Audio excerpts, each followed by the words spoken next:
And despite the growing India-US bonhomie, India is likely to continue with its strong ties with Russia. India has not taken any sides in the Russia-Ukraine war. At the same time, India has called for an end to the fighting. So India is definitely charting a path of its own. That has become more than evident in the budget that was presented this morning as well. It was presented by the Finance Minister, Nirmala Sitharaman.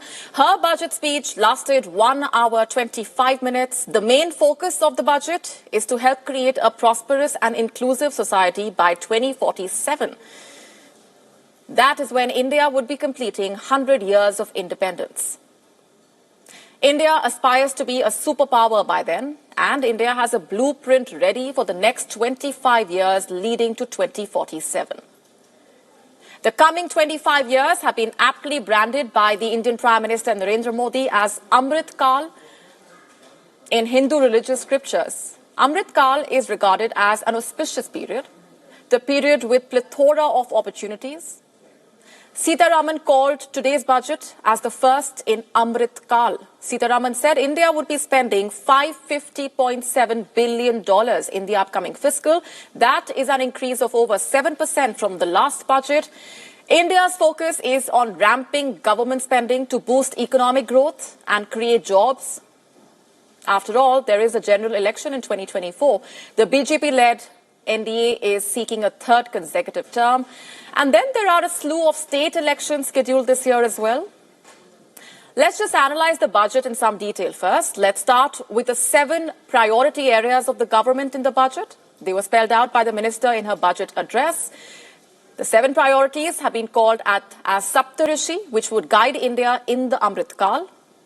The 7 areas of focus being inclusive development, reaching the last mile, infrastructure and investment, unleashing the potential, green growth, youth power, financial sector. And a big takeaway is increased spending on capital expenditure. It entails spending on infrastructure and connectivity. It includes expenses on railway and aviation sectors, and these sectors generate massive employment.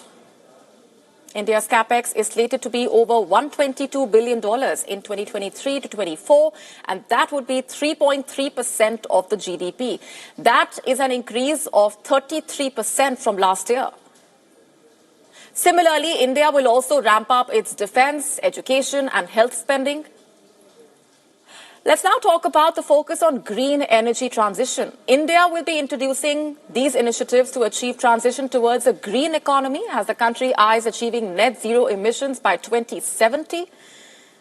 Enhanced funding for energy storage projects, renewable energy evacuation, a green credit program, the PM Pranam scheme or the PM program for restoration, awareness, nourishment and amelioration of Mother Earth, promoting the use of biogas, afforestation of mangroves.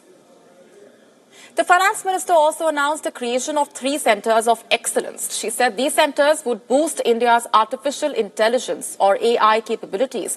She said the focus is on Make AI in India and making AI work for India. Further, India would be investing $367 million in its semiconductor mission. The investment expediting development of semiconductor ecosystems in India. At present, India relies entirely on imports to meet its semiconductor requirements. Leading industry players will partner in conducting interdisciplinary research and develop cutting-edge applications and scalable problem solutions in the areas of agriculture, health, and sustainable cities. And this will galvanize an effective AI ecosystem and nurture quality human resources in the field. And finally, let's look at how the budget would impact the common man. For starters, the income tax rebate limit has been increased to 7 lakh rupees. The limit was previously 5 lakh rupees. The tax slabs have been reduced to 5 from 7. And the news is expected to bring a lot of cheer in the large sections of the Indian middle class. We also get you a list of the items that have got expensive and what all has become cheaper, what gets costlier: vehicles, cigarettes, precious metals, bicycles, toys. What's gotten cheaper? Inputs for mobile phone manufacturing, lithium iron cells, aeroplanes, other aircraft, specific inputs for electric vehicles. And I would like to end the story on a lighter note. The parliament burst into laughter after the minister's slip of tongue. She mistakenly called for replacing the old political class while speaking about the old vehicle replacement policy. We hope the budget outcomes evoke similar sentiment among all the Indians. Vehicle replacement is an important continuing policy, replacing the old political,